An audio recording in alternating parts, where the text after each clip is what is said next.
Welcome, welcome to the Founders District Leadership Summit.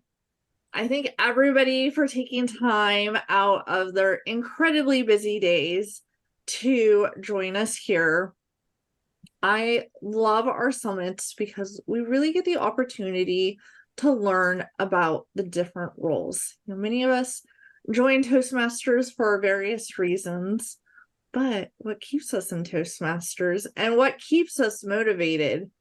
I've heard so many great speakers over time that have inspired me to step outside my comfort zone, maybe try something new.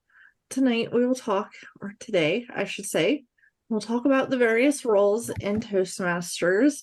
You'll hear from an outstanding lineup of speakers that have served in the various roles, and they're going to talk a little bit about course what the role is, but all that they learned by taking on the role. Because Toastmasters really is this opportunity to learn and grow and step outside our little box called our comfort zone that we like to live in. But it's also very important that we push ourselves to continue to grow, and we can build amazing skills along the way. I know I personally have grown through the help of many of the friendly faces that I see on my Zoom boxes today. And I'm sure many people also have experienced the same, that they have learned from someone on this Zoom box, our Brady Bunch squares. So with that, I'm going to go ahead and welcome our outstanding keynote, past National President Mike Storkey. 33 years ago, Mike joined Toastmasters. Little did he know that he would become a competitive district table topics champion and has won the district evaluation competition. But it was a leadership track where he finally found his ambition, culminating in being Toastmasters International President in 2016-2017. Mike is also a Rotarian, having been awarded a Paul Harris Fellow for services to the community, and is actively involved in Rotary. Woo, he's a busy guy. Mike has been involved in corporate outreach for his home Toastmasters district, initiating a methodology to increase involvement of corporations and sustainability. His great passion is mentoring, and his mantra of remember the mentor continues to be the driving force behind his active membership. Please welcome past International President Mike Storkey. Thank you so much, Julie, for that introduction. And you know, it doesn't seem like 33 years ago that I walked into my first Toastmasters Club. And I didn't join to be a leader. How many of you actually joined Toastmasters to become a leader? It's amazing. Oh, there are one or two. Congratulations. But the majority of us never joined for that. Most of us joined to gain confidence in public speaking. I didn't join for that either.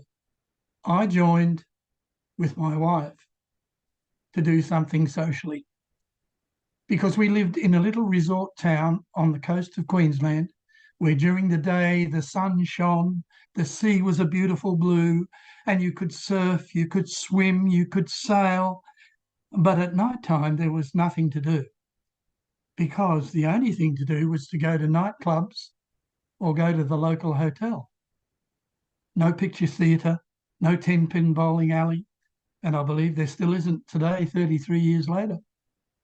And when you've got 5 kids living at home, being seen frequently at nightclubs and hotels is not a good look. So we joined Toastmasters to develop our social activity, little knowing what was going to happen.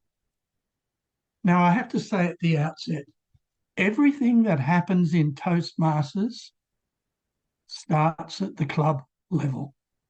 Everything. And one should never move away from the club to keep in touch with what is happening and what members want. Having said that, for the first couple of years, all I was interested in was doing what I wanted. And as Julie alluded to early, competition was something that I really liked. But I was also lazy. So I didn't like having to prepare speeches. So it was a lot easier to take on impromptu speaking. And I remember well my first competition. I got up, I said one word, I sat down, and to this day, I still don't remember what the one word was. I did eventually go on to win. However, I found that I needed a bigger challenge.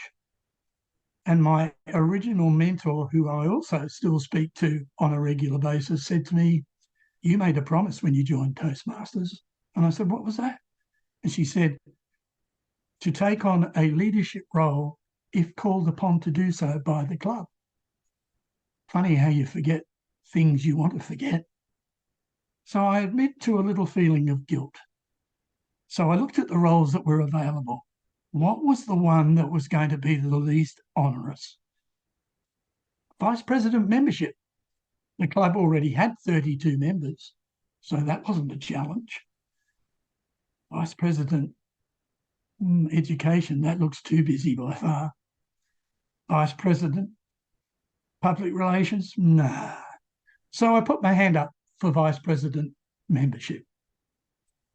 In my day, in my club that I originally joined, every club officer role was a contested role. There were always at least 2 candidates for every role, and you had to vote. And boy, oh boy, when they read out the results, you sat on tenterhooks. And they didn't even spell my name right. And the Vice President of membership for next year will be Barry Hill. Didn't sound like Mike Storkey to me. Oh. So I must admit to being somewhat disappointed. After the meeting, my mentor came up to me and said, "So how do you feel?" I said, "Oh, doesn't matter. I mean, it's not the President of the United States. I mean, She said, "That's why you lost."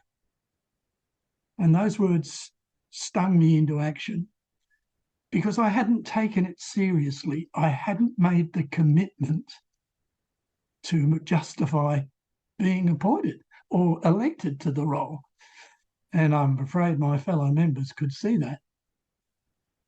Taking on a leadership role is taking on responsibility. And if you're not prepared to make the commitment, then don't put your hand up because you're letting yourself down. But more importantly, you're letting your members down. The following year, I stood again and I was successful. Of course, the fact that Mr. Hill didn't want to run might have had something to do with it. But I found that taking on membership was a lot more involved than I ever thought. You had to find out what kept them happy, why they were away, when were they coming back. So many things that were required that I never even dreamed of. I went through the normal club leadership until I eventually stood for president. And I enjoyed the role so much. And as president, I had to go to the area conference, which is the first thing that really starts to happen when you take on an executive role in the club. You start to step outside your club. For the majority of our members, sad to say, their only experience of Toastmasters is what happens within the 4 walls of their club. The only Toastmasters they may meet are the same Toastmasters they see every week, fortnight, or month, depending on the type of club they're in. So they are somewhat shaded by their appreciation of what is happening outside their club.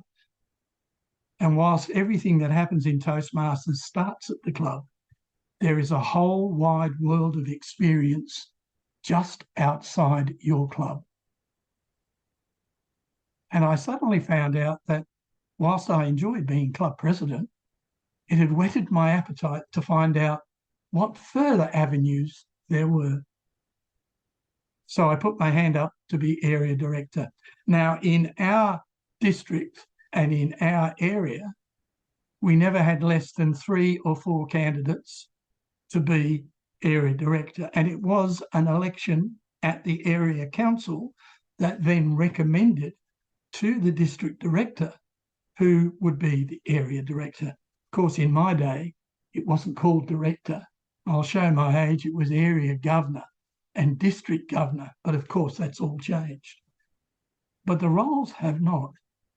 And I have to say, to this day, when I won area director, it was for me opening up a whole kaleidoscope of new experiences.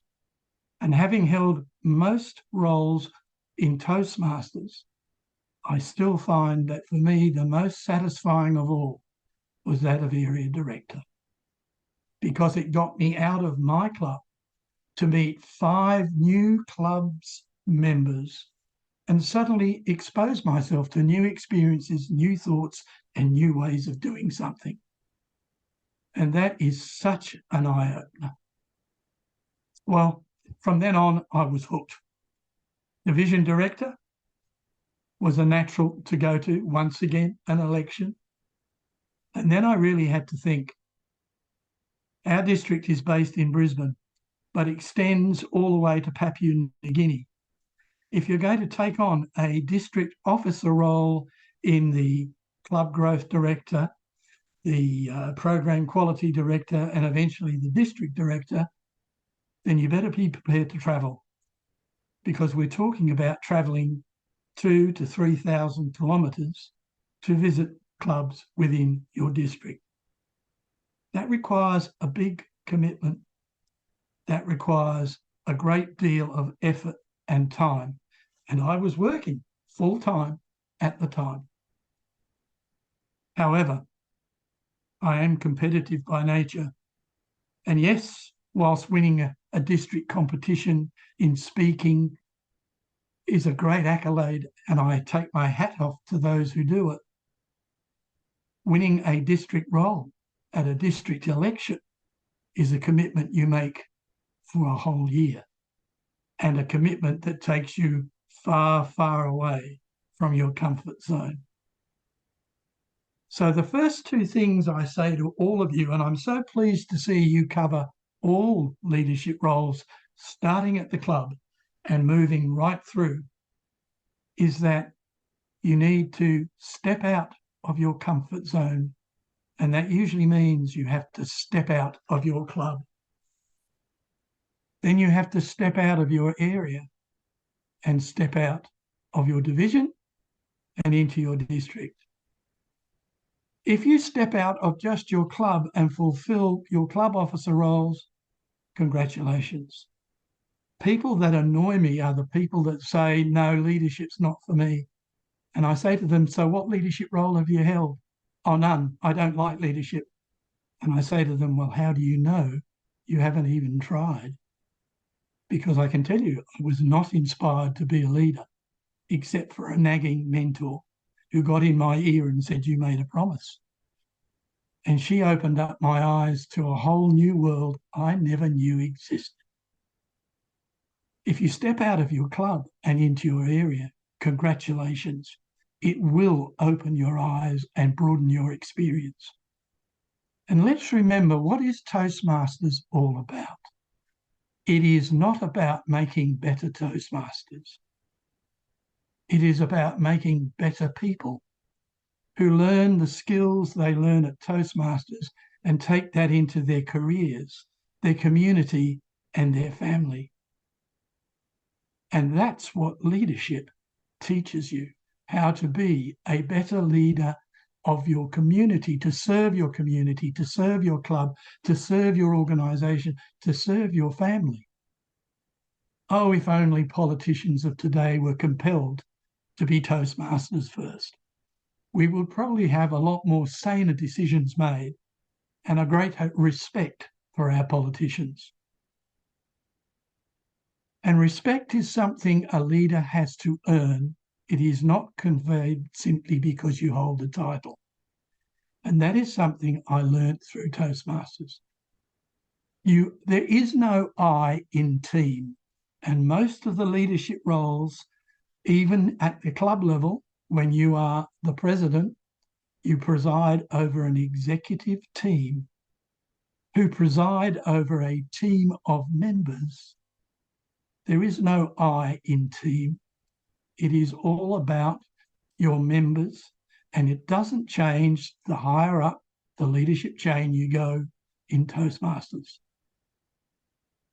So forget any private, personal agendas. What is best for your team? What will help your team achieve their goals? And the one thing that Toastmasters does so well in its leadership development is get you to work in teams. Now, we do have leaders who believe they can do it all themselves, and they don't ever delegate, and they don't ever ask anybody else to do it because nobody does it as well as they do it, and they might not do it exactly the way they do it.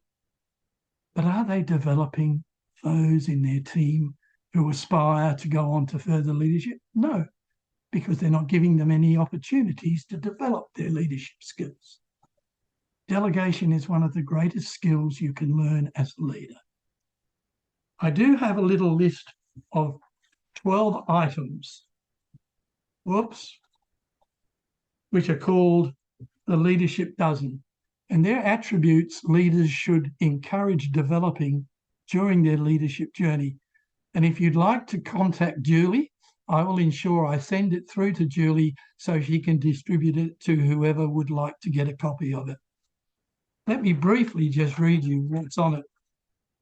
The first thing is integrity, because integrity is a vital characteristic and people need to trust their leaders if they are expected to follow them. Sounds simple, but how many leaders do you know that lack integrity and therefore you don't really trust the decisions they make? A sense of service. As a past international president, Gary Schmidt so aptly put it, we should all seek to be servant leaders, putting the ideals that we are there to serve the member, workmates, or whoever we are leading, not to dictate. Decisiveness is a trait any effective leader needs to exhibit. Be prepared to make decisions and don't be afraid to make mistakes. You only learn through your mistakes. You can always change your own decision. You cannot change indecision. Communicate.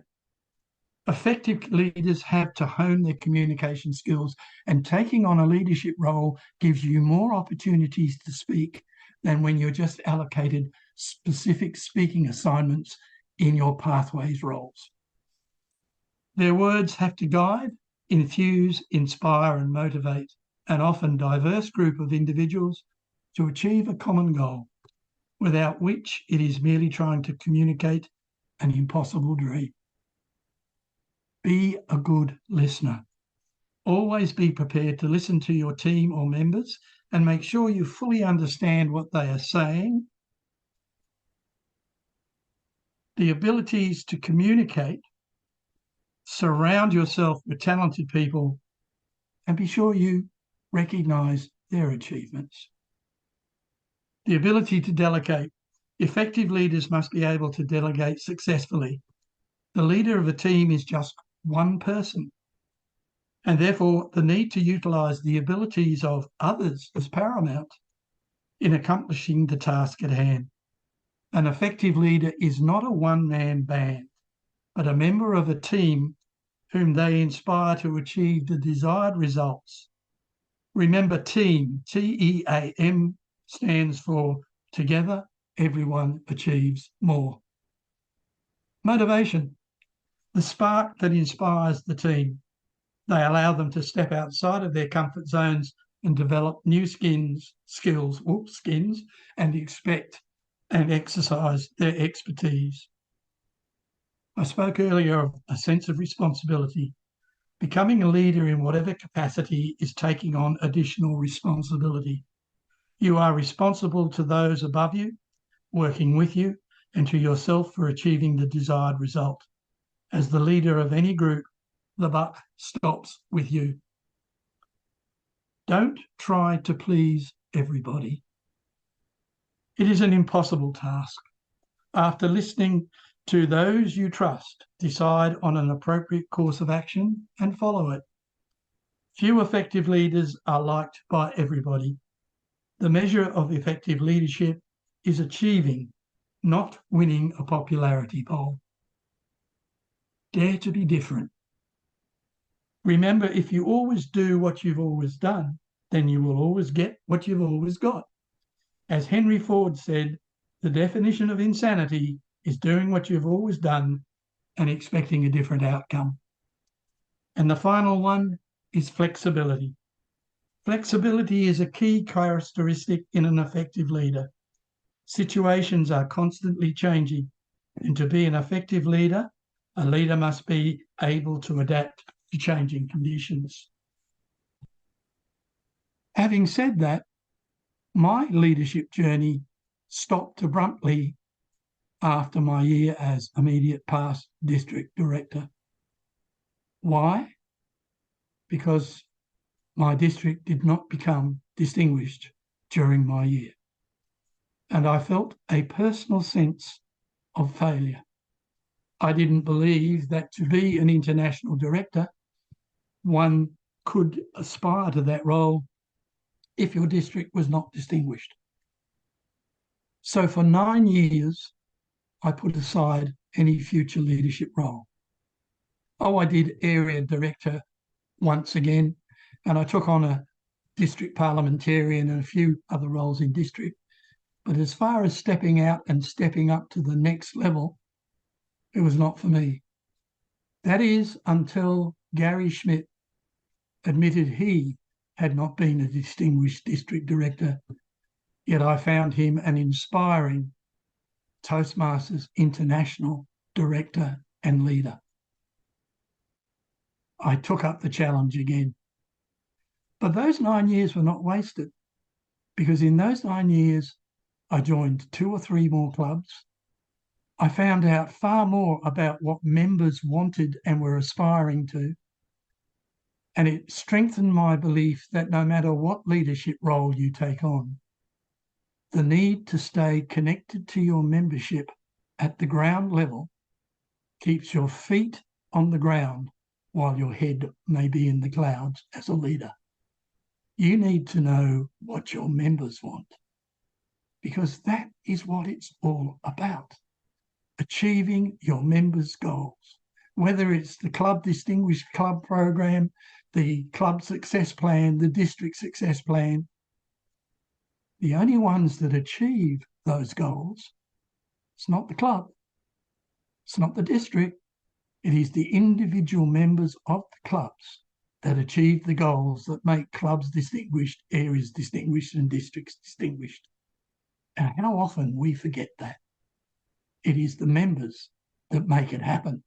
So you need to ensure that you are always in tune with the members. I stood only the second time I lost, but I stood for the last international director for districts not assigned to regions. At that stage, all the regions were American-based, and then we had 2 international directors who represented the rest of the world. Seems hard to comprehend now that the membership of the rest of the world is fast outstripping the membership of continental United States, but in those days that was the case. And yet we only had 2 directors, whereas there were the other 12 directors were from the United States. Oh, how things have changed, and I think changed for the better, but we still need to realise that we are now an international organisation. And that gives you the opportunity of, if you step out and step up into the international arena, to travel the globe, to meet districts in different regions that are so diverse and different from those that you know at home, which will broaden your leadership skills, your experience in dealing with diverse cultures and ethnicities, and make you a more complete person. the things that Toastmasters offers you, if you are just prepared to step up, step out, and seize the opportunity. Sometimes opportunity does not knock twice. Now, that doesn't mean you should say yes to everything that comes your way. And we all know fellow Toastmasters who can't say no to anything. And the danger for them is they burn out. And what might have been a potential dynamic leader is often lost because they are overloaded by not being able to say yes or no appropriately. Be decisive by all means, but use caution in not overloading yourself. Remember, if you can't fulfill the commitment to the role you are putting yourself forward for, then you shouldn't put yourself forward.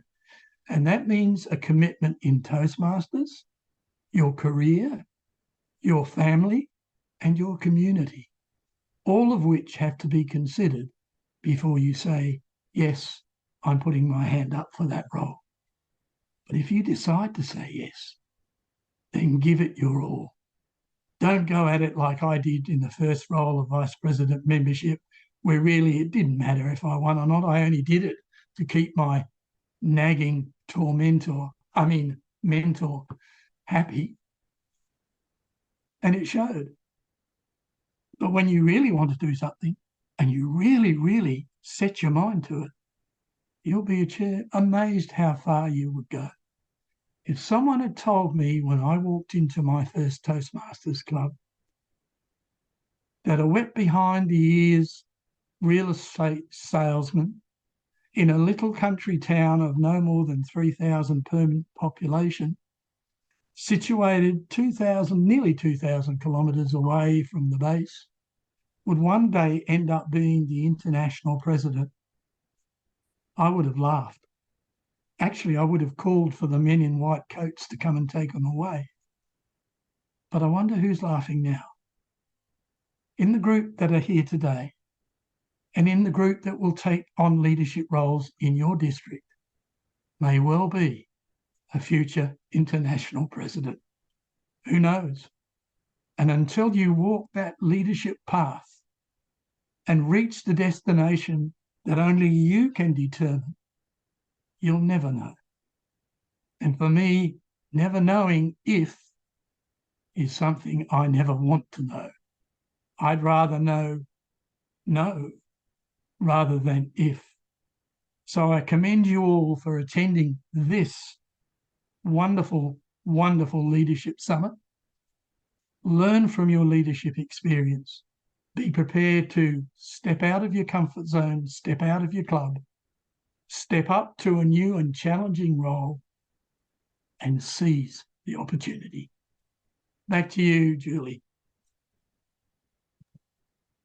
Wow, thank you so much. So many great takeaways that you provided for us. I'd like everybody to drop in chat what their biggest key takeaway was. I know everybody has a lot, but I want to hear what maybe some of our key takeaways are that we are going to remember as we progress through our leadership journey.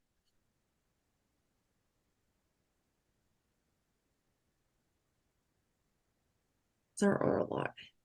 Say yes. I love that, Christine. Christine has said yes many a times, thankfully. Let's see what else. Team, yes. So much wisdom. I agree. Everything happened to the club. Taking a leadership roles, responsibility. Oh my goodness, yes. Once you commit, give it your all. Hold yourself to the promise. Don't commit if you cannot commit. Ooh, I love that one. How many times does somebody raise their hand and they're like, oh, I can't actually do this? Obviously, we know life happens, but hopefully life doesn't happen too often for people. About making better people. Yes. A leader is more than a one-man band. Oh my gosh, yes. I always say in Toastmasters, you need many helping hands to be able to be successful. I would not have been a successful district director without many of the faces that I am seeing here tonight. Okay, well, thank you, everyone. And thank you, of course, Mike Storkey, for all your incredible wisdom. Oh my gosh, we're so incredibly thankful that you zoomed in all the way from Australia. Hopefully you won't melt today with that summer heat that is your way. I think a few of us would like maybe a little bit of that heat, but not too much, of course. We truly, truly do appreciate you sharing your incredible wisdom with us today. So if everybody could unmute and say a big thank you to Mike Storkey. Thank you, Mike. Thank you so much. Thank you very much, sir. Okay. Thank you so much, Mike. Thank you. We truly appreciate it. And you know, it looks like our next presenter is just coming in. It looks like she momentarily dropped, so she's coming back in. I'm gonna give her a second to join.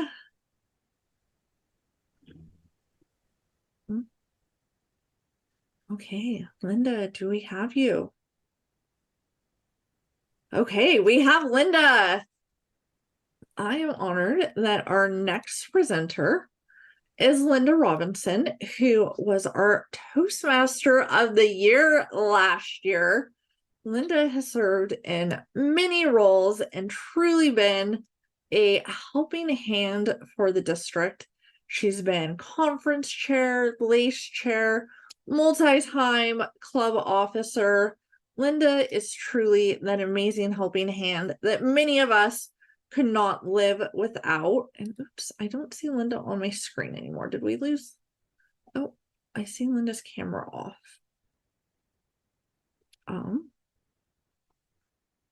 Okay, we have Linda back now. So I'm going to turn it over to Linda to describe in the dark what she has learned as a club officer. Hi. Hey. I can't figure out how to get a light on. I'm in my car, and I appreciate all of you listening to me for the next 5 to 7 minutes about my experiences as a club officer. I've been in Toastmasters since 2009, and it was in my first 6 months when I became Vice President of Education. A lot of us find ourselves in that situation having not a lot of experience. But let's talk about the 3 things that a club officer role does for you and for the club. First of all, for the club, you are seriously part of guiding this really amazing, organic, dynamic entity. And your ability to participate in that is really critical to the lifeblood, the enthusiasm, and the experience of all the members in the club. Second of all, you provide real leadership and guidance, not only to the club, but you learn that leadership and guidance and how to be a leader, not just in your club, but outside of the organization, in your, quote, other life. And we all have other lives, and we want to be better leaders in our business, in our role as a program manager, or our role as a leader in a large organization. That growth is what really makes a difference. But the thing that really surprised me the most when I became a club leader and I went to my first LACE. It is the first day in my life that I saw Bob Hudak. And I remember him all these years. Bob, I know you don't know that if you're online, but Bob Hudak stands out of my mind because he was in so many of the sessions that I attended. I don't even remember if he gave a presentation at LACE, but it made such an impression on me that I could meet such, let's call them luminaries. Don't forget Franny and Norm. And so many of the other, let's again call them luminaries. Why? Because they help set a bar for us as club leaders to perform to. Is it a performance, or is it really part of who we are? It starts as a performance because as we're learning, we're trying to find the ins and outs of each role, but then it becomes who we are. The idea of servant leadership begins in the club. There's really only two things that happen in the club as a leader. You're leading the club, that dynamic, organic entity, and you're learning how to improve your skills. Being a leader in the club is really where it all begins, where it ends, and where it stays.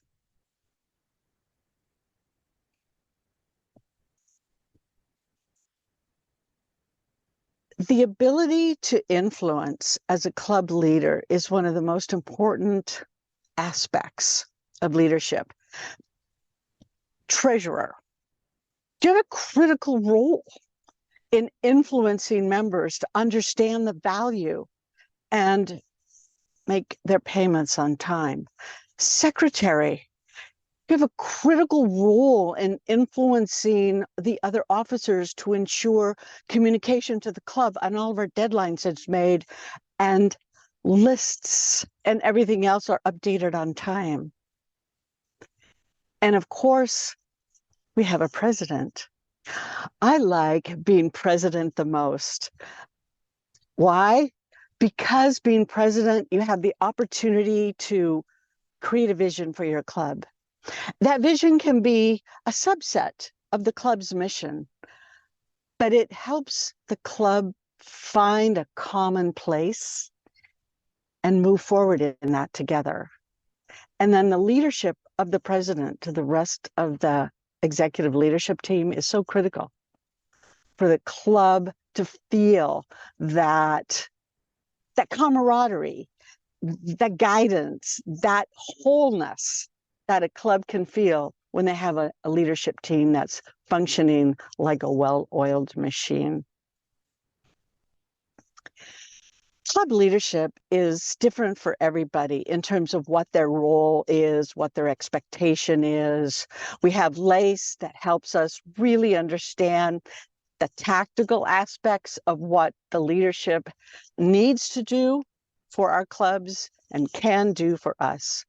But I believe in the servant leadership aspect of everything Toastmasters. Why do I take a role as a club leader? After having been a club leader so many times, and I know some of you out there are shaking your head, yes, because I believe in serving others. There is no greater joy than leading others through their journey and making the club as strong and as successful as it can be by mentoring and serving the members. To me, that is the core, the central point of being a club leader. It's committing yourself to the journey of the other Toastmasters in your club. Julie, thank you for this opportunity. Sorry I'm in the dark, but I was just leaving a club meeting. No worries. Thank you, Linda. It's incredible. I mean, as we said, everything starts at the club level, right? Linda is incredibly supportive of her clubs, and I agree. Being a club officer is fun. I think since I have started being a club officer, I have been a club officer for each of my clubs, or a club, at least every term.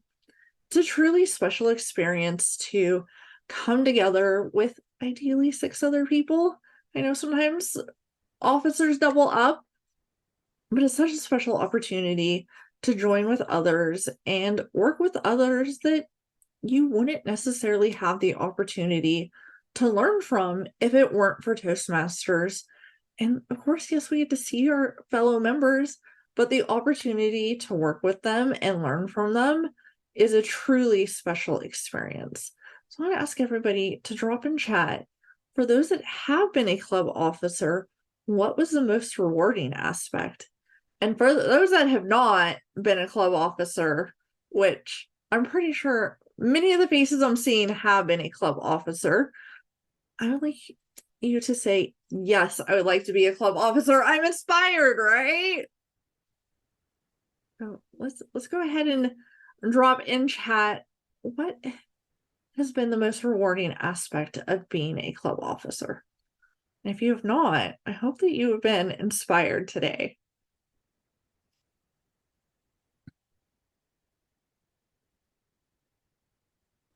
Seeing the club grow and members achieve. Oh, I like that.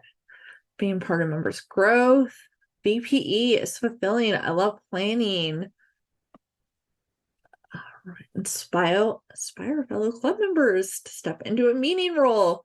Yes, I love icebreakers. Those brand new members when they take on their icebreaker, and to see their transformation too, from when they were terrified to even give their icebreaker and they wanted to pass out, to speaking in front of a few hundred people at their work. Help members be successful.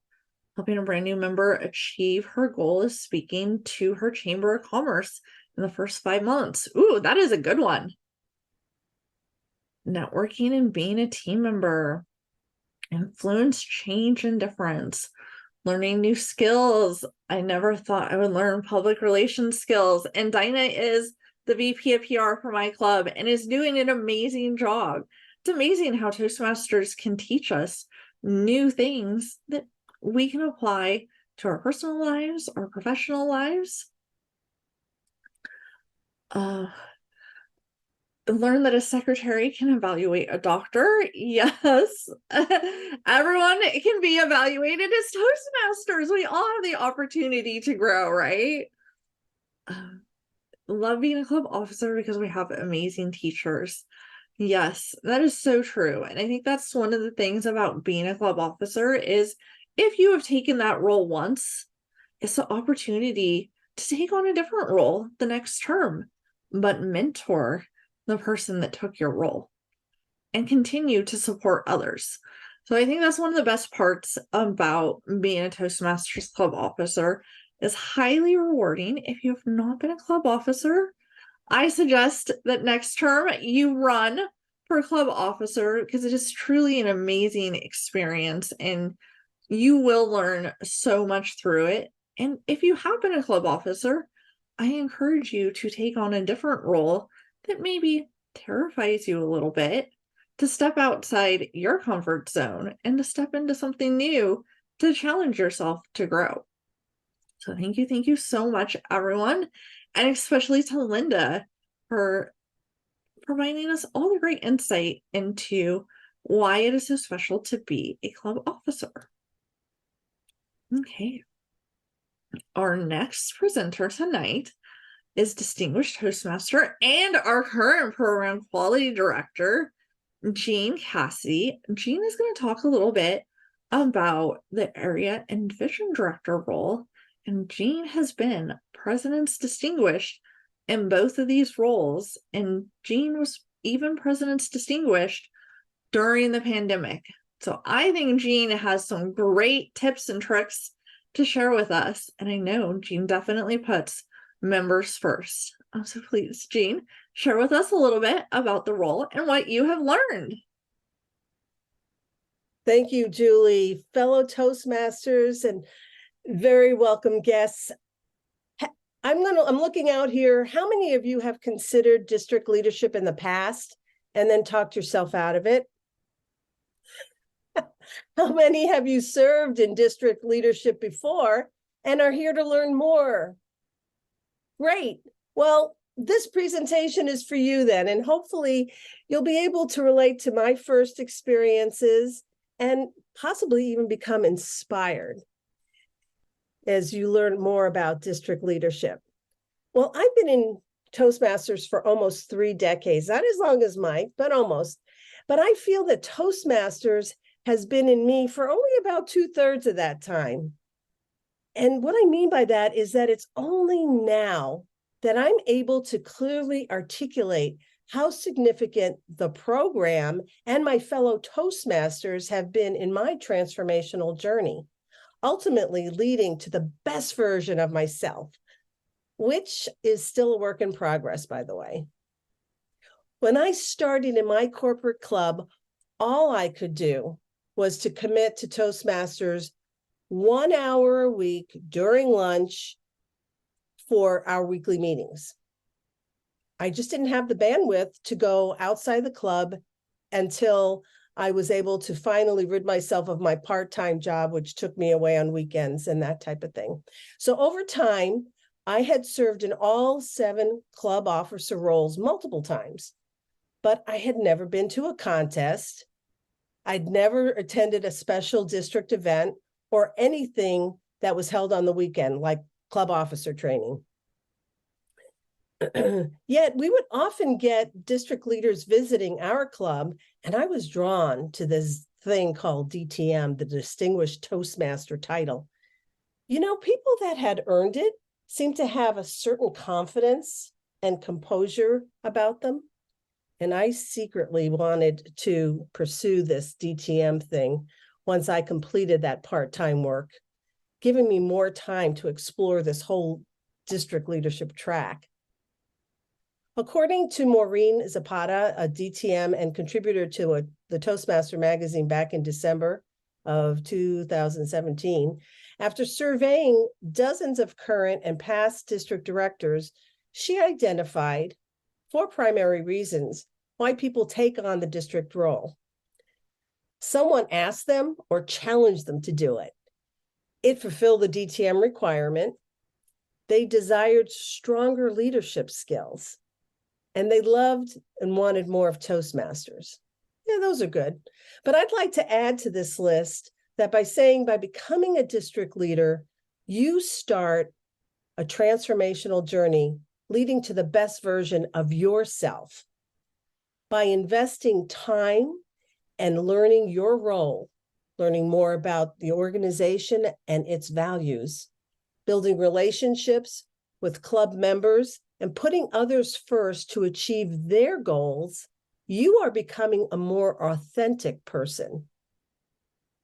The first time I served as an area governor, now known as area director, there was a lot that I didn't know. Heck, I didn't even know what I didn't know. But fortunately for me, Toastmasters offers role-specific training, mentors, and hands-on opportunities to develop and practice leadership skills at every level. I learned that area directors are appointed district leaders who serve as a crucial link between clubs and the district. I was terrified to visit these clubs who had been working the program for years. They obviously knew much more than I did. And what would they think of this youngin telling them what to do? Well, what I found was that they were warm and welcoming, and they were willing to share their successes and struggles with me. And they were very accepting of my offer to assist and provide various resources. Area directors have 2 official visits in a Toastmaster year, resulting in an area visit report for each visit. However, I accepted their invitations to attend other meetings throughout the whole year, just for the fun of it. I liked being with them. I learned so much from them, and we just had a lot of fun. I learned from these members as I built my network. I built a knowledge base, and I built some confidence. Yeah. It also made it a lot easier for me to identify people who would help me to plan and conduct my area contest. As an area director, you can expect to start with 4 to 6 clubs in your area. You are responsible for connecting with them, building a rapport by attending their meetings to understand their specific goals, and situations, communicate regularly, and become a resource and a link to the district. Whenever I spoke to other area directors, they agreed that to do the job correctly, they had to apply a lot of effort, but the rewards and personal satisfaction greatly outweighed all the work. My area leader term put me in the perfect position to run for the division leader role the following year. Division director responsibilities include reporting to the district director and supporting the training and growth of your team of area directors. You can expect to have 4 to 5 area directors reporting to you. Now they are looking to you to provide direction, support, training, encouragement, and resources. By focusing on their needs, their goals, and their growth, you too will succeed. Their success is a reflection of their club's members' success. Your success is a reflection of their accomplishments. Over time, I became interested in learning more about the principles of servant leadership, and Linda talked about them before, but I found that between servant leadership and then tips from becoming the best version of myself were things that kept rolling in my mind, and I started applying them over time. I'd like to share just 2 characteristics which consistently resonate with me. One is to serve with humility. Pastor and author Rick Warren said, "Humility is not thinking less of yourself, it's thinking of yourself less." So you want to be able to build and empower committed teams with a cooperative spirit.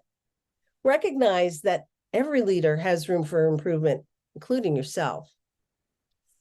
Always ask others how you're doing and never stop re-evaluating your own performance. Secondly, embrace failure. In order to experience growth, you'll need to get out of your comfort zone. We talked a lot about that. You never will develop new skills, discover new interests and passions, or experience personal growth without risks. Failure can be the best teacher if you take time to reflect and do the work to learn from it. Toastmasters is a really safe and nurturing place to try new things, to take risks, and if necessary, take a do-over. What I continue to realize in my journey is how important it is to just say yes when asked to participate, and of course, be willing to commit to that role. Allow myself to accept the help from an amazing community who wants nothing more than for us to succeed. I challenge you to start or continue pursuing your transformational journey. Now, how many of you are considering pursuing district leadership and working toward the best version of yourself? Back to you, Julie. Thank you, Jean. John, I'm excited that you are looking to be a better version of yourself. I remember when I joined Toastmasters, I thought I'm never going to be a distinguished Toastmaster. But guess what? It's possible. You don't have to be a manager to be an area director or a division director. And think of Jean. She said she was terrified to visit her clubs at first.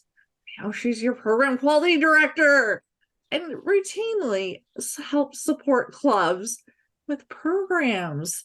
And think about it. When you go to your clubs, I also was terrified at first, but I then realized that people are excited. The clubs are excited to have us, and it's a special opportunity for them. And it's a special opportunity for us as well. I just wanted to do the DTM hug line. And I said, I'm going to get my DTM so I can do the hug line. But it became more than just that hug line. It became a journey of working with clubs, working with people, similar to what Jean said. So it really is a truly special opportunity to be an area director, an incredible opportunity to be a division director, to lead the team of area directors, to nurture them as they're taking on the role for the first time, many a times, because we don't know what we don't know. But I'm so happy that Jean has supported the clubs and is doing an amazing job this year as program quality director. And I will say, Jean said she wanted to be a distinguished Toastmaster, to have the poise like the other distinguished Toastmasters. Jean Cassidy is a 3-time DTM. She has I forget what you call it, Jean, the triple hat, what do you call it? I forget. The hat trick. The hat trick, yes. Triple hat trick, Jean has a DTO from each of the programs. How amazing is that Toastmasters is truly that place that you can continue to grow. So thank you so much, Jean, for sharing your incredible insight and all that you do for us in the district. We are very grateful, and we look forward to seeing what perhaps your next journey in Toastmasters will be. Okay, with that, I'm going to go ahead and welcome Simone Nash, who will be talking about the appointed roles: public relations manager, finance manager, admin manager, and logistics manager. Simone is a past district director, and she is currently the Founders District Public Relations Manager. All the great content that you see out there is truly courtesy of Simone. We're very, very thankful for all of Simone's efforts in what she does for us as a district, as well as how she has been amazing at supporting our club. Simone has taken her efforts to truly a new level, and is truly that helping hand for each of us. And I'm looking forward to hearing from Simone on how special it is to serve in some of our appointed roles. So take it away, Simone. Thank you very much, Julie. So the district leadership team consists of a number of elected roles, but there are also several appointed roles. And so tonight I would like to briefly introduce these appointed roles. These roles are great if you like working behind the scenes while working side by side with and learning from the district trio, who are experienced district leaders. Your role, whether it is the logistics manager, finance manager, administration manager, or public relations manager, they're all very important, as you'll be supporting the district leaders in achieving the district mission. The district trio cannot do what they do without you in these district support roles. So let's learn what these roles are and also about their responsibilities. So first, the logistics manager. Have you ever been a club SAA? Did you love it? Do you like being part of setting up events and helping these events run smoothly? Well, that's what a logistics manager does a lot of the time. In addition to making sure we find the right venues, also making sure the events run smoothly, the district logistics manager also maintains and keeps district property. And you can also help to send out incentive items like pens and t-shirts to members who achieve awards. It's a really great starting point if you want to get into the district team, and you can be very creative. You could also, because nowadays we have so many online events, you could also be the district Zoom master if you like. There's lots of possibilities there for growth and learning. Next, we have the finance manager. This is like the district treasurer, but on steroids, because the district budget obviously is much bigger than a club budget. But as district finance manager, Hopefully you are good with numbers. You like working with numbers, you're detail oriented, because you would be managing the district budget and overall overseeing the overall financial management of the district together with the district director. You will be working hand in hand with the district director for the entire term. You'll be tracking expenditures, paying out reimbursements, and you need to manage the district bank accounts, as well as the Toastmasters International finance interface. So it's great if you love numbers. If you have an accounting background, that's even a bonus, but it's not absolutely necessary. Next, we have the administration manager. The administration manager in the district keeps us all organized. And well, I should also mention that the district administration manager is the one who maintains all of our records, our agendas, our meeting minutes for district meetings, and also handles district correspondence. I want to give an example very recently of how our current outstanding administration manager, AJ Heron. Hi, AJ. What AJ Heron did recently just demonstrates the creativity and the organizational skills that you can bring to this role. So recently, AJ created a one-page dashboard for the district and also for the divisions. And this one-page dashboard report has everything in it, but just on one page, that helps to keep our leaders focused on the key performance indicators, to help them understand and see where they need to put their efforts in. And that will help the overall district in achieving the district mission. So way to go, AJ. And the last role, public relations manager. This is what I'm serving in this term. And I am absolutely loving it. I love the creativity I can bring to this role. I'm constantly learning new things about social media, all kinds of things, how to reach the members and also the general public. So you are, as district public relations manager, you are basically the district VPPR.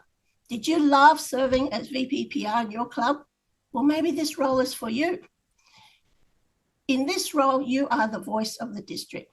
So you are the one who's publishing information on the district social media, through newsletters, through emails to members, to keep them up to date with what's happening in the district.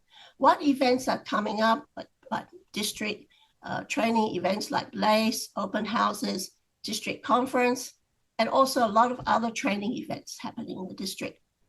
Also, very important part of the PR manager's role is reaching out to the general public. We want more people in Orange County to know about Founders District so they can come.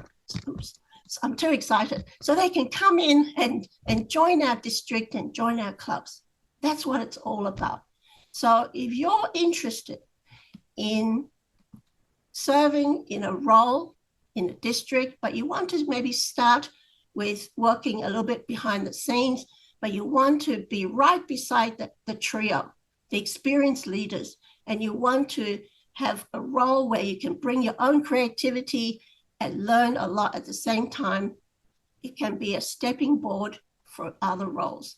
So please raise your hand or express your interest in becoming one of the appointed roles in the district. So what are they again? Logistics manager, finance manager, administration manager, and public relations manager. So please, let's work together and let's serve the district and make our 2024-2025 year even greater than what this term is going to be. Back to you, Julie. Thank you, Simone. I agree. Taking on those roles is such a special opportunity. You work with the district team and you continue to learn new things along the way. Yes, we have a foundation in the skills, but I know each time I have taken on those roles, and I have taken on many that are on that list, it's an opportunity to learn and, especially work closely with the district director and learn more about how the district operates. Because if you've been an area director, division director, you kind of understand it. But I felt like once I took on those roles and really worked with the district director, I continued to learn more about how the district operates. And I had even better insight into how I could serve our members. So I would like everybody to hopefully consider taking on those roles. They are appointed roles, and next year's district director will appoint. But if you're interested, I say raise your hand early, because that's the best opportunity to be appointed to the role that you are interested in. Has anybody been inspired, wants to raise their hand and say that they would like to take on a role next year? Or that they would like to raise their hand to say, ooh, AJ, all right, Yannicka, perfect. Next year's district. And Jean, perfect. John, all right. I'm loving all the hands that have been raised. Oh my gosh. This is why we do it, right? So we can learn about all the different roles. AJ, yes. It's amazing to see so many hands raised, and I have been loving our summit so far. We're going to go ahead and we're going to take a quick break, because I know that we have covered a lot tonight, or today, depending on where you are. I'm going to take a quick break so that way we can continue to gain all the skills. We're going to reset our brain a little bit. So take a few minutes to refresh, and I will see you back in about 10 minutes.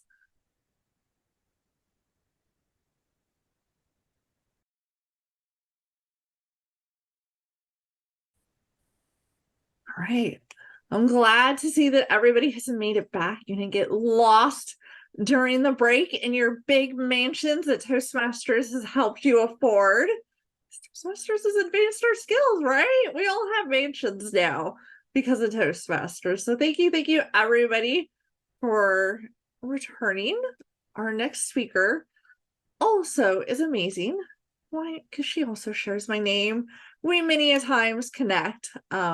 The wonderful Julie Brody, who has served in district roles in District 100, as well as District 1, which I know she grew up in District 1, and she's been a very faithful contributor to many of the districts around the world. So it is my pleasure to welcome Julie Brody to talk about the district trio roles. Please welcome Julie. Hello, Founders District. How are you? It's so nice to be back here amongst friends. Thank you for the lovely introduction, Julie. My favorite name also, Julie Murphy. Awesome. And you know, it's an honor to talk about being in the trio and to really talk about in particular what your Founders District trio is doing right now. You may not even realize behind the scenes all that they are doing to work with the members of Founders District. When you are considering serving as a trio member, it's a great opportunity to really advance your skill set towards serving a larger group of individuals and leaders. It's an amazing opportunity. Also, if you're looking, you might by chance be looking to enter a management role on the job, or to lead a new department in the community, a new sector in the community, to advance your volunteer skills in the community amongst many, many people. Being in a trio spot in district leadership helps you to break down the fears and practice those skill sets of working with others in a very nice, warm, and welcoming environment. So first, we start with the district mission. We build new clubs and we support all clubs in achieving excellence. And as a district trio member, you literally breathe that statement every day of your term, because you are looking at the clubs of Founders District and how your service will very much directly support the growth of the members of those clubs and the clubs in the district supporting the area, the areas in the district supporting the divisions, and the divisions in the district supporting the overall founders. There are 3 spots for TRIO. There's Club Growth Director, Program Quality Director, and District Director. And we're going to go over a little bit right now about all 3 of those roles and how it might help each of you to advance your journeys in leadership. When I served as Club Growth Director, it was 2015 to 2016.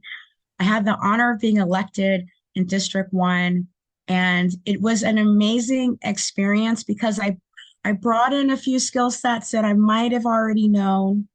Not 100% though, not all the skill sets needed, but I also was really open to learning. That's a very key component of being a Club Growth Director. You need to be very open to learning and open-minded to working with different types of people and also building a team. My team was 23 people, and we worked together on, in particularly, building new clubs in the district, as well as bringing in new members into the district. And we did that by we worked on the Smedley membership campaign, we worked on Talk Up Toastmasters, and we worked on Beat the Clock. So if those are new terms to you, they won't be new anymore, because when you're Club Growth Director, you're really focused on what is the infrastructure? How are we bringing in new leaders and new members into Founders District? Outside of that, building new clubs was 99% of the role, I'll just be honest. And it was nice to be able to have the joy of seeing people who had never heard of Toastmasters before all of a sudden understand the joy that each and every one of us get to experience on a week-to-week basis. And so as in the Club Growth Director role, you are bringing in other members of Founders District in particular to help you increase this vision, to help you with the opportunities of extending the network of Toastmasters clubs. And how do you do that? You make sure that you work with your public relations manager that you just got through hearing about that role right before I came on. You work with the public relations manager to make sure that the people in the public arena know what Toastmasters is. You also work with your program quality director to make sure that the existing clubs that we have in Founders District know exactly that the members of those clubs can form a Toastmasters club of their own. As an example, when I was Club Growth Director, I would ask the clubs, where do you work? Where do the members of your clubs work? What companies do they work for? And we would ask them, if you have a relationship with anyone in the Human Resources Department, if you have a relationship with training and development, we want to partner with you to make sure that we can extend the joy of Toastmasters into the place where you are growing on a day-to-day basis on the job. And I would say probably 50% of the clubs that came in my Club Growth Director year came from that one particular way. Just asking the lovely members of my district, where did they work? Having the people in my Club Growth team ask, where do people work?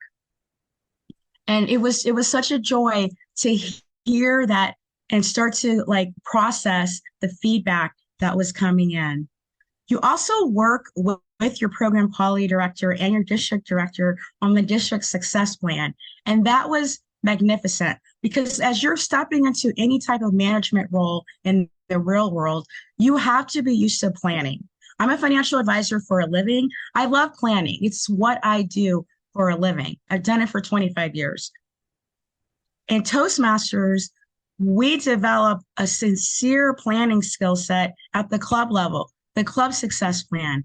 Then we have the area success plan, the division success plan. So by the time you get to be club growth director, you're adding your input as to how can we grow Founders District. You're working directly with the Founders District district director. In this case, in this year, it's Kathy Hughes.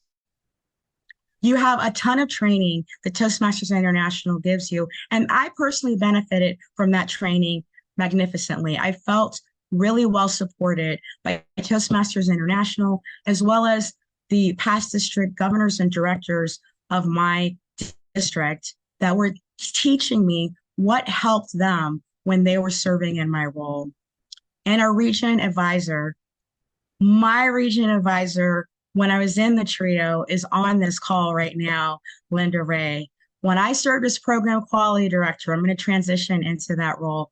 Program quality director is someone that is planning all the trainings and the district events for your district, for Founders District. So raise your hand if you've been to a Founders District event and you just had a blast. I know there's right, every hand is probably going up right now. So much of that is the program quality director. They work in conjunction with the district director. They work at the direction of the district director for the vision of Founders, but they have the auspicious opportunity to make sure that the members of Founders are benefiting from the programmatic leadership that they are putting into place. When you are the program quality director, you have such a great architectural blueprint to say, we want all of our members to succeed. And how are we going to do it? We're going to get them trained directly in these first 60 days of the year, between July and August. We want them to start out the gate feeling supported. So your program quality director leads that effort. Then they get to come back again right at the New Year's break, first of the year. In most of our districts, it starts in November, I will tell you, around the holidays. And we get to start training again for the second round. As my mother used to always say, you can never have enough training, right? You can always feel supported. So when you're in this role, you get to benefit by working indirectly with all the clubs of Founders and directly with your trainers, your area directors and division directors in helping them to provide quality programming that is the bar that Founders District has always set. This is a district that has always set quality programming and training. When you have your district events, your conferences are second to none. I've been to them. And when you have your LACE trainings, second to none. Those are events with hundreds of people and attendance from Founders District, and many times guests and people from the outside public that come in because it's been so well advertised. Founders has some of the best public relations managers I think I've ever seen.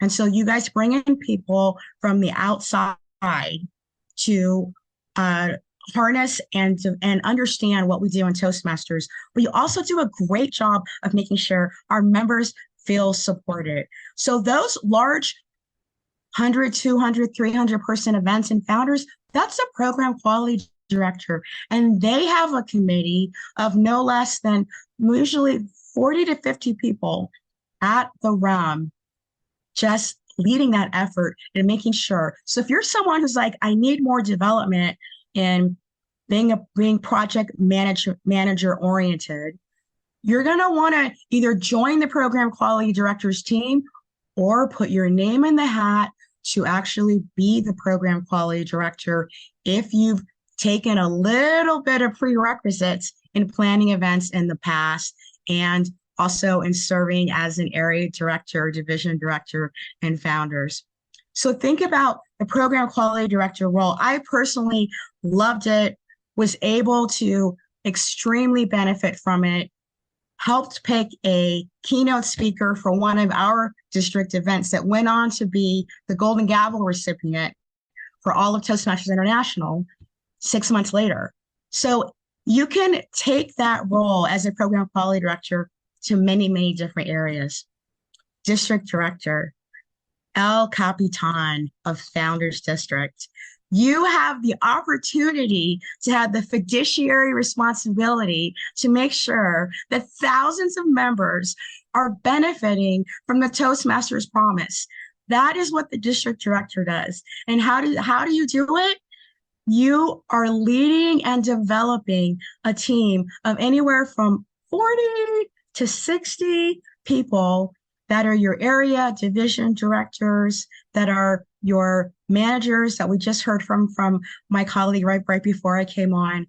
You're developing this team to go out there and work with the clubs, inspire the clubs, and make sure that all the deadlines are being met that are being outlined in what we call the District Leadership Handbook. The district director is someone who is not serving a leadership role for the first time, but they are someone who is open and welcome to working with those that are. The district director is usually someone that has served at least as an area and division director in the past and loves the district mission. What is that again? We build new clubs and we support all clubs in achieving excellence. The district director drives that mission home. They're in charge of the budget. They make sure the Founders District is operating smoothly and moving forward with the best pace that we possibly can. And we have so many of you here today that are past district directors and governors here in Founders District. So if you are trying to drive yourself and say, I want to have a role that's going to propel me into a great leadership spot in my job, in my community, to serve others, the district director role is second to none. I've done it twice for District 1 and District 100. And after doing it twice, recently just received the 2023 Presidential Citation from Toastmasters International for doing that twice, as well as in my club, between Club Growth Director year and now, building 60 new clubs in Toastmasters. The district mission, we build new clubs and we support all clubs in achieving excellence. That's what we do. If you are looking to advance your leadership and be someone that inspires others and keeps the inspiration going, to be the motivator for thousands of people, that's what the district trio roles are all about. Thank you so much for the opportunity to give you a quick little snapshot today. And I'm going to return control right now back to my namesake, Miss Julie Murphy. Thank you, Julie, for the amazing overview of the roles. I hope each one of us learned a little something new about the roles, and I hope maybe some of you are going to be inspired to throw your name in the hat or perhaps serve on the committees. But I would love to see some of you throw your name in the hat because we have some definite talent on this meeting tonight. I know I personally have learned so much through my district leadership opportunity, and my managers at work have noticed it too. They've recently said, Julie, you just seem to get it. I'm like, yeah, I always did. I'm glad you understand that I get it now. But it's truly an opportunity to grow yourself and lead a team, as part of the trio. I'm not a manager at work. Granted, I tell my team what to do on a regular basis, but I don't have manager next to my title at work. So I encourage you to think about it's an opportunity for you to grow and an opportunity for you to gain some new skills and transform your personal life and your professional life. I'd love everybody to drop in chat maybe one thing that you learned about the trio roles tonight.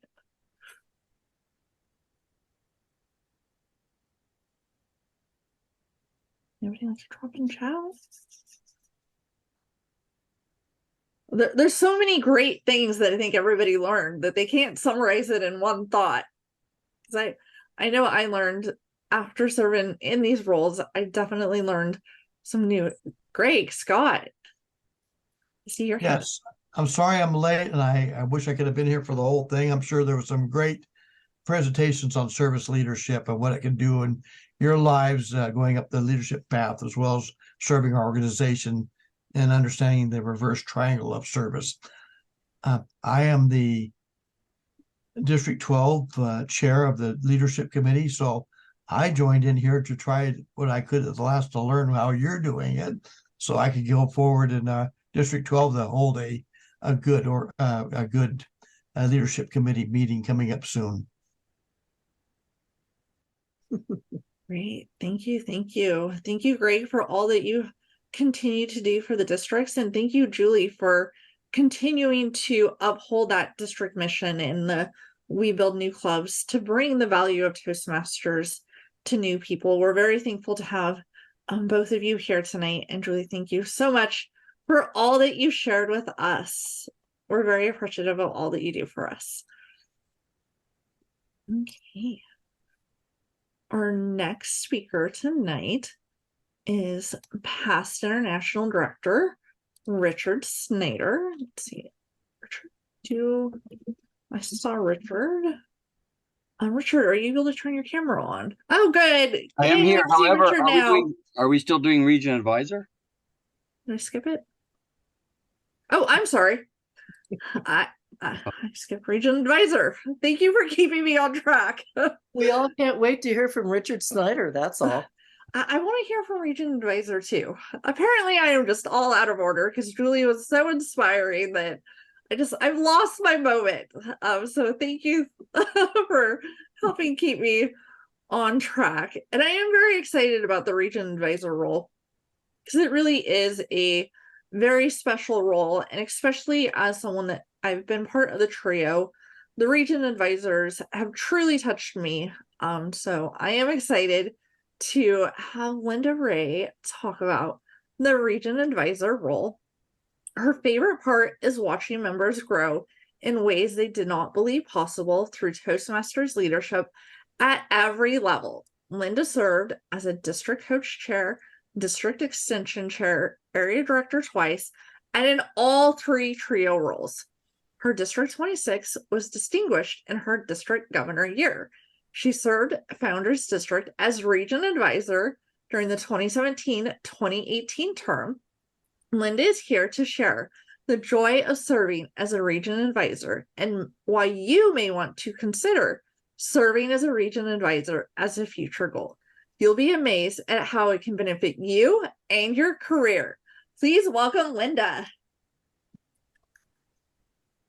Thank you, Julie. I'm amazed at how many past leaders are here tonight. I'd love to think that you're going to all sign up to be Region Advisors. We all need you. And I have to tell you that one of the best days of my life was when International President Mike Storkey called me to say, Linda, we want you to be the Region 10 advisor. Now, I lived in Region 1, but I had put RA on the beach on my vision board because it looked good on that sand by the palm tree. Little did I know I would get to go to the beach every time I did a district visit in Region 10, which was Southern California. You all made me feel so welcome that I guarantee you this is one of the best roles in Toastmasters that makes your life even better. So let me tell you a little bit about why, what, and how, and see if I can inspire you to step up to this role. First of all, why? It is a time of growth for you that you will not even believe. You get to meet district leaders from other districts and work with them and teach them how to lead, which teaches you even more about how to lead. It's an experience you can't even duplicate. But more than that, it's fun. District visits are fun, getting to know all these people. It helps your career advancement.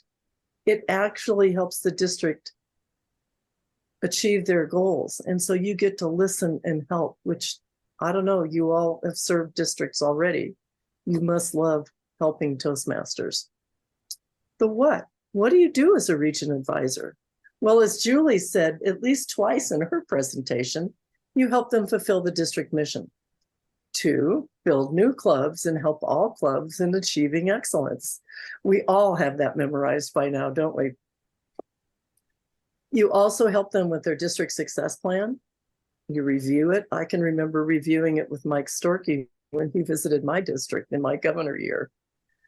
You build new clubs, not only community clubs, but corporate clubs. And the region advisor really helps you learn how to make those corporate calls. You build relationships. Relationships are the most important thing we have in Toastmasters, I believe. Friendships grow from those relationships. And I still have 2 very close friends from Founders District. You have monthly calls with your trios and with your PRM. You also get to train at the International Convention, and you get to train at the mid-year conference. You get trained to be a trainer, which is something that really expanded my ability. And I know other region advisors have said that. You visit the districts. That's the real fun part. And then, of course, you fill out the reports. But there's nothing wrong with that. It doesn't take that long. But if any of you were an area director and you convince people that it's the best role in Toastmasters, I used to believe that. And then I was a region advisor. It's the best role in Toastmasters. It changed my life. It changed me as a person, and it was just very rewarding. So how do you get there? People keep saying, well, I don't qualify for that. Well, of course you do. Pretty much if you're on this call, you probably are close to qualifying because you're about ready to take some leadership steps. So you will have needed to be a district director, and you will have to have served in one of the other 2 trio roles. You need to be a current member, and you need to be in good standing. You'll fill out an application. I recommend right now you start looking at the application. Even if you don't think you want to be a region advisor, you will learn some things about Toastmasters just by looking at the questions on the region advisor application. And it might make you do some inward soul searching about you and your role in Toastmasters. And I know that at least the 2 gentlemen that are on tonight that are past international directors, Mr. Scott and Mr. Snyder, could say the same thing about the international director application. It's an experience just to go for these jobs. It makes you a better person as well. So what else do you need to do besides the application? Start thinking now, because you want to practice to get this to be really good. You get to submit a video of you training on anything. It doesn't have to be Toastmasters, but it needs to be in front of an audience. So start practicing that training video so that by the time you're ready to make it when you apply, and I'm assuming that many of you will apply. When you apply, that training video will be no big deal because it scares people at application moment. So start planning now. Review the application, as I said, then ask people in your district who have been a region advisor or in your region. I mean, there are a couple on the call tonight. You have so many. Mark Lucas, who used to be in Founders District, there's so many people that you can ask. Also ask your international directors what they think about the region advisor role, and would you be good, and what do you need to learn to be even better to be a region advisor? That will help prepare you for the interview, which is really an experience in itself as well. Ask for help in the application process. There are so many region advisors, especially in California. You have a plethora of willing, happy to help past region advisors. And even though I don't live in your district, anything I can do for people in Founders District, many of you already know, I will do. So call me. I will put my email in the chat in a minute, but it's real simple. thriveeveryday@gmail.com, which is what you are encouraging your districts to do, is to thrive every day, to get past the conflict, to learn how to live with the conflict, because, again, I'm going to quote Mike Storkey, we remember the member. That was his slogan as international president. I repeat it all the time. because we are here to serve the member. And the best way we can serve the member as a region advisor is to help our district leaders have a great year, have them come to training calls that are interesting, where you bring in celebrities like past international directors and past international presidents to help them make their job easier so that they can spend time recognizing and encouraging their members.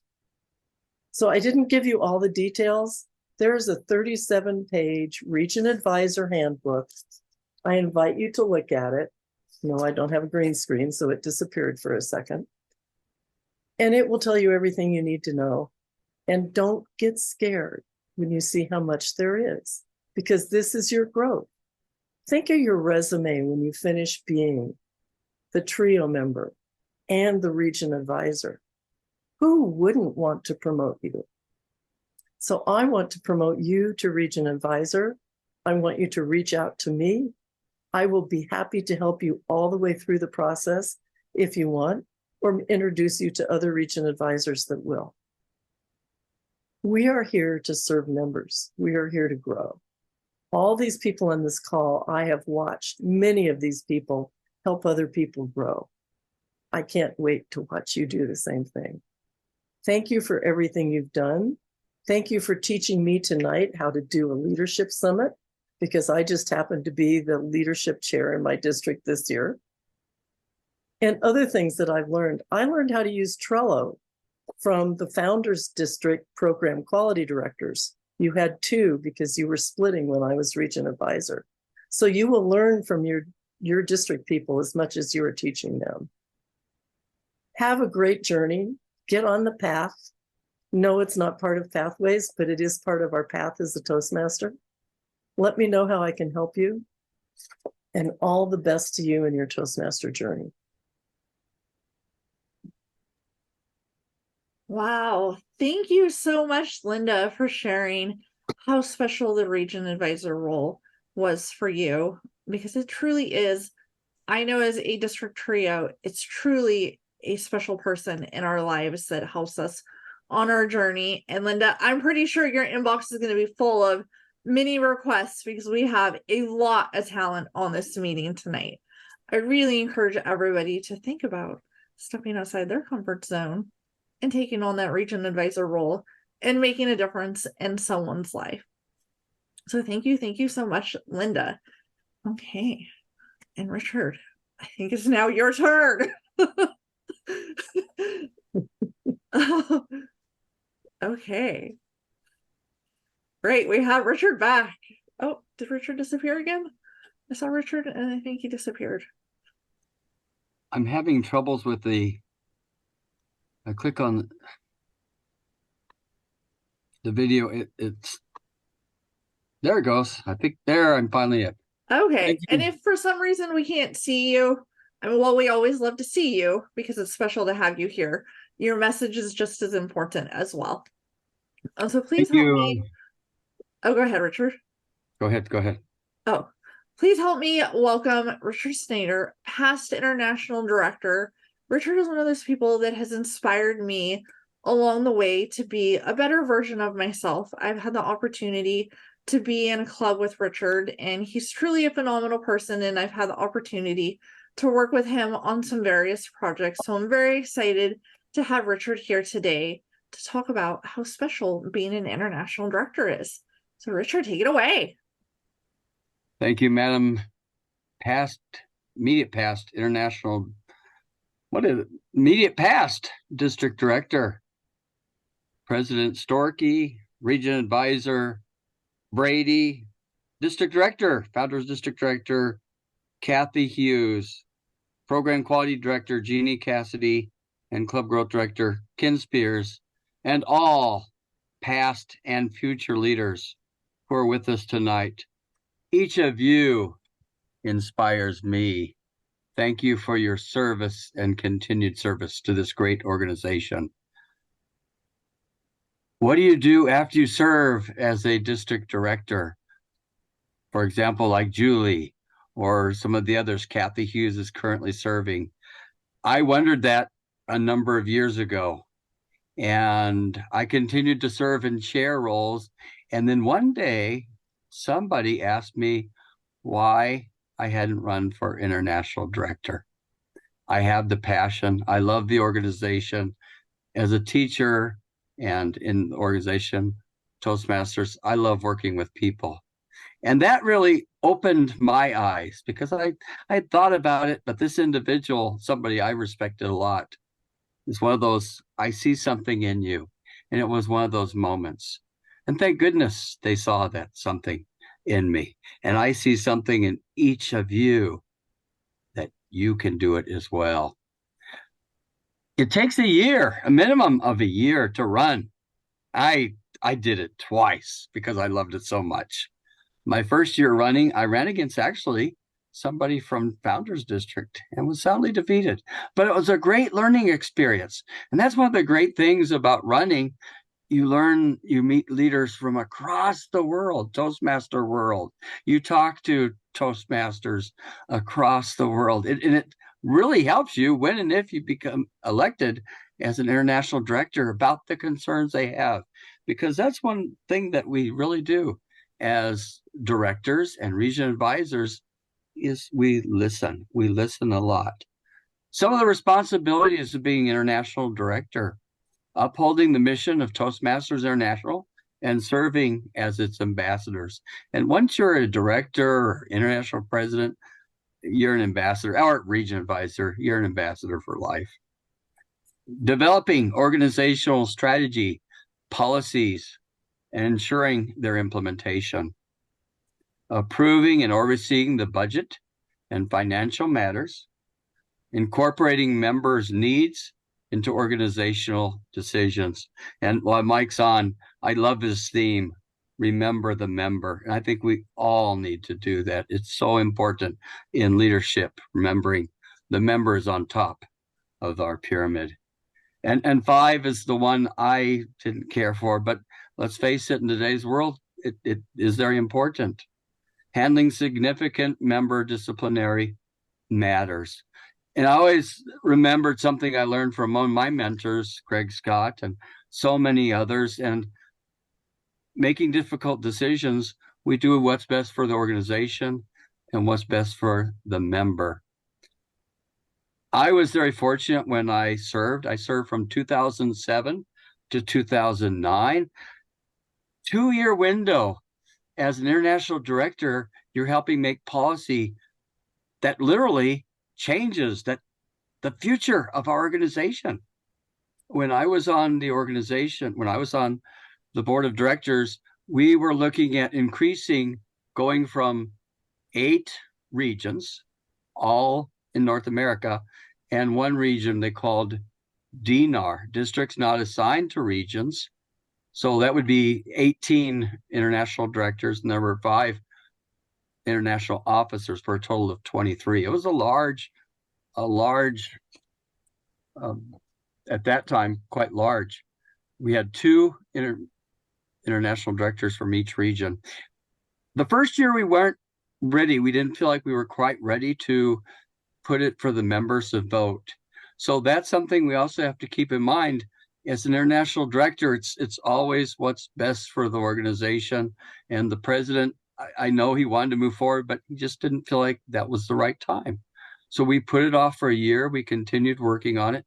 And the next year it did pass. So I was so fortunate to be a part of that process and watching us.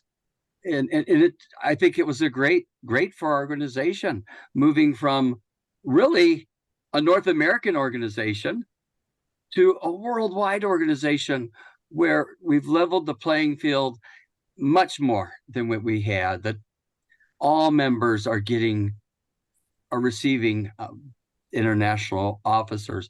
Now, when you're elected as an international director, you're serving the world. You're from a region. I was from Region 2 at that time. It's back to Region 2, but you serve the world. If all members are important. And that was one of the great things, along with going in and meeting other, like who's who of Toastmasters. I was very fortunate to work with Chris Board, our international president at the time, and later Jenna Barnhill, but making friendships with people across the world. And we didn't always agree. It's like being in a trio. I'm sure there are times, because we're so passionate, we care so much about our organization. Sometimes you bump heads, but in the end, we came to an agreement. And seeing that process was so, and being a part of that process was so exciting. I see something in each of you. Those of you who have taken that big plunge to serve on the trio, to move up, to become a club growth director, a program quality director, district director. I encourage you to take that next step and consider serving as an international director. It's a 2-year term. You have so much, you learn so much in the organization. And what I got out of it, learning, and of course, I had a mentor, a dear mentor, who said, if you're not having fun and you're not learning, you're doing something wrong. And I say to each of you, as long as you're learning and having fun, keep serving. Servant leadership, because you get so much out of it. You give a lot, but you get so much in return. So I hope I've inspired some of you who haven't thought about, because I see something in each of you, or you wouldn't be here tonight. If you haven't taken the plunge yet, consider running for a top 3 position in your district. And after that, consider running as an RA or international director. It will certainly change your life. It certainly changed my life. Madam Immediate Past District Director, Julie Murphy. Thank you, Richard. I hope that everybody has had fun tonight. I know I have had a lot of fun. And I love that if you're not having fun and not learning, you're doing it wrong. Because Toastmasters is that place to help us grow. So I would like to give a huge thank you to all our presenters that shared their knowledge today. So thank you, everyone. I now have, yes, Pastor National Greg Scott. Yeah, I want to thank each and every one of you for your service leadership presented here tonight. And Richard, good job on doing that. The greatest honor in my life, and I've managed a lot of big fires in California, been accredited as saving homes and so forth, and that's fine. But to be elected to an international officer or director of this organization is one of the most humbling things, because members around the world have put faith in you to commit 100% service leadership back to them and what serves our organization. And Mike, you said it, remember the member. I find that whether you're an area director, a district officer, or international, folks around the world are depending on you for your commitment and service leadership in giving what you have and giving 100%. That's what helps make this organization great and brings us and binds us together. It's what I call my mental vitamin. Thank you, Julie. Thank you, Greg. And thank you for sharing all your great mental vitamins with us. I have learned so much from you. Okay, it is now my honor as the District Leadership Committee Chair to officially say our nominations are open. So I'm going to drop in chat a little overview of how you can apply to step outside your comfort zone and join us in this crazy journey called district leadership. Now, I will be accepting applications for both the elected roles and the appointed roles, because remember, we want to get in on this early. We want to get in on the fun. So while you won't be officially appointed until the next district director is elected, let's go ahead and submit our applications for the various roles now so you don't miss out on that fun, because that district director will be looking for people to join their team as they are thinking about their next few months. So I would like everybody to raise their hand if you have been inspired tonight and you're going to be maybe in touch with me. All right. Yay! Thank you, everyone. I truly appreciate each one of you for coming and taking the time to spend with me today. And I truly would love to hear from each one of you and work with you on your district leader journey, because it is an incredible experience that you have fun and you learn and you grow. It will transform your personal life, your professional life. And like I said, because you're all great Toastmasters, you're all going to have that mansion, right? Because you're going to learn so much new. So thank you so much. And if you have any questions throughout the process, reach out to me and I would love to chat with each one of you more. And I look forward to seeing all your applications. Get them in soon because I want to chat with you.